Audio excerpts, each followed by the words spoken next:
And I can go into my side view and turn this with the rotate tool. Try to get that more or less where it feels like it wants to be. This is an iterative process. We're going to need to go back and forth a bunch of times in order to get it right on the money. Clearly the fillet amount's too much now, so I'm going to reduce that even further. Good, and I think I'm in a good place now to apply the bend modifier. Once again, in the modifier list, I'll just choose bend and adjust the angle. And I can try different bend axis options and see what works here. And I think in this case I actually want to bend in the x-axis. Certainly not that y-axis, certainly not the z-axis. So it must be the x-axis. I just need to change the direction here. Oh, there we go. Just like before, we're able to dial that in, so it looks like it wants to be 90 degrees.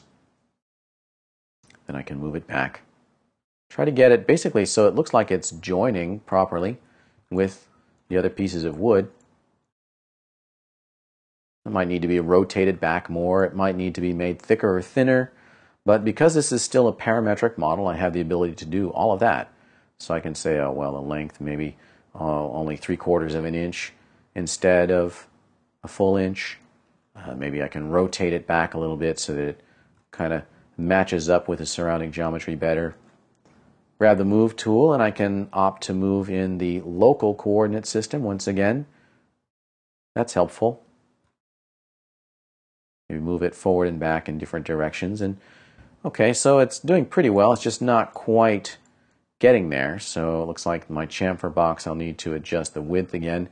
Now when I do that, it probably means I'll need to adjust the bend angle as well.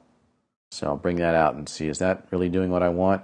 So it's you don't want it to poke through, so be sure that it's not actually poking through like that.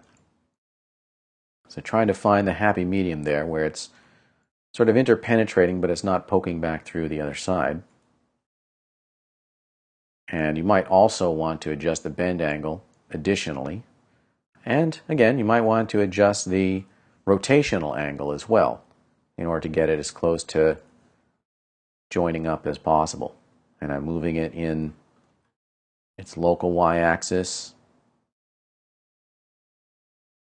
Okay, and spend as much time on that as you need to. If you're not really sure if it's poking through or not, you can deselect it and get in really close. And it looks pretty good.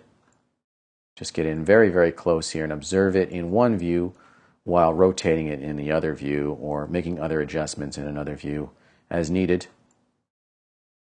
Orbit around again, unselect it, and I think we're pretty good with that piece. Good, so now I'm going to save as once again. Save as, and now we're up to version 6.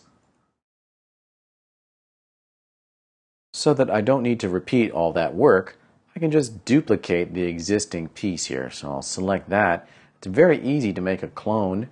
I'll just choose the move tool and I can hold down the shift key and drag in any direction to make a clone or a duplicate. And when I release the mouse button, it asks me, do I want to make a copy or an instance or a reference? I'm just going to choose copy this time because this second ladder piece is going to be not quite as thick as the first one. So I don't want it to be exactly the same. I want it to be a variation on a theme. So I'll click on copy. And you'll see it's copied the chamfer box and the bend. So I can now adjust all of these to fit this particular piece. So for example, the chamfer box height can probably be quite a lot less than that. More like 1.5 inches. Maybe I'll just type in exactly 1.5 inches. Check my reference again and see, is that anywhere in the ballpark? And that seems kind of okay. Okay, I can hit Alt-W and get in closer and see what I'm doing here. Good. And I'm just sort of eyeballing this based upon the proportions I see here in my reference. And I probably need to make further adjustments, like for example, it doesn't necessarily need to be as wide here because the distance between these two back legs is not as far. So I can reduce that width a little bit. And I can move it around. I'm still moving it in local coordinate space. I may need to adjust the bend angle as well to compensate for these changes. But not much, just a little bit. Just want it to be joined up as close as it can be without poking through. I'll adjust the width and or the bend angle to accomplish that. I'll hit Alt-W, go back out to my left view and look at it from the left and see, okay, is it rotated at the right angle? Well, I think I want to rotate it just a little bit down so it's following the contour here a little bit better. And I can hit the W key to go to the Move tool and pull that back a little bit, just ever so slightly. Check it from the front as well.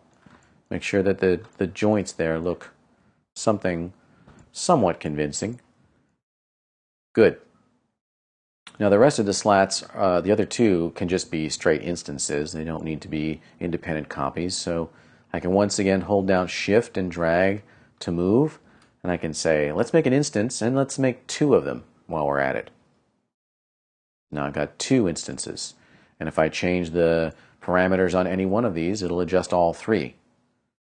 I think all I really need to do here is just adjust this position and rotation a little bit. So I want to pull that back and definitely want to look in my perspective view and make sure that this is good. So I'm just going to rotate this a little bit so that it once again follows that line a bit better. And check it in all the views. Maybe those can be moved back a little bit too. Maybe I'll switch back to world coordinates and move these back. Maybe all three of them can be moved back a little bit.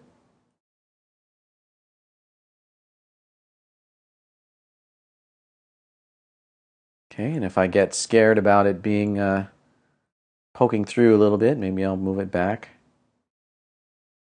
And I think I'm pretty good to go here. I mean, maybe they could all be moved up a little bit. I can just select them all.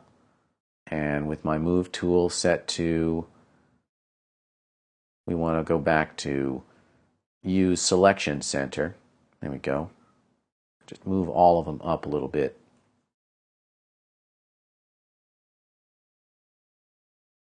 And maybe move all of them just back a tiny bit.